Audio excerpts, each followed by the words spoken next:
இன்னைக்கு கர்நாடகா மாநிலத்தில் இருக்கக்கூடிய மிக பழமையான முருகன் கோயில் ஒரு கோயில் தான் குக்கே சுப்பிரமணிய சுவாமி கோயில் அப்படின்னு சொல்றாங்க. இந்த கோயில் எப்படி உருவானுச்சு அப்படின்னா இது கிட்டத்தட்ட 4000 இருந்து 5000 வருடங்கள் பழமையான கோயில் அப்படிங்கிறது கர்நாடகா கவர்மெண்ட் அவங்களுடைய வெப்சைட்ல குறிப்பிட்டிருக்காங்க. அது மட்டும் இல்லாம இந்த கோயில் உருவான வரலாறு என்ன சொல்றாங்க அப்படின்னா முதல்ல இதுக்கான பெயர் காரணம் வந்து தெரிஞ்சுக்கணும். குக்கே அப்படின்னு என்ன அர்த்தம் அப்படின்னா குகைகள் அப்படின்னு அர்த்தம்.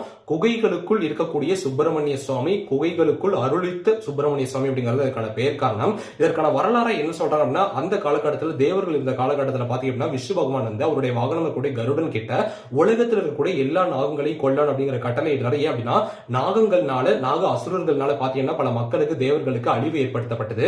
அப்படி கொல்லும் போது நாகங்களுக்கான தலைவனா இருக்கக்கூடிய வாசுகி நீ கொல்லணும் அப்படின்னு ஒரு கட்டளை இடுறாரு. அப்படி வாசுகியை கருடன் வந்து கொல்ல போனப்போ அந்த வாசுகி அப்படிங்கிறது சிவபெருமான் கிட்ட தப்பிச்சு சிவபெருமான் வந்து தியான நிலையில இருந்தாரு. அப்படி அங்கிருந்து வந்து தப்பிச்சு முருகன் கிட்ட தஞ்சம் அடைந்த இடம் தான் இந்த சுப்பிரமணிய சுவாமி கோயில் அப்படின்னு சொல்லப்படுது. குகைகளுக்குள் அருளிய சுப்பிரமணிய சுவாமி அப்படிங்கிறதுனால குக்கே சுப்பிரமணிய சுவாமி அப்படின்னு சொல்லப்படுது. இந்த கோயில் வந்து விஷ்ணுவோடைய அவதாரமான பரசுராமனால கட்டப்பட்ட 7 மிகப்பெரிய ஸ்தலங்கள்ல இது ஒரு முக்கியமான கோயில் அப்படிங்கிறது கூட குறிப்பிடப்படுது. இந்த மாதிரி இன்ட்ரெஸ்டிங்கான இன்ஃபர்மேஷன் குரு யூடியூப் சேனலை சப்ஸ்கிரைப் பண்ணுங்க.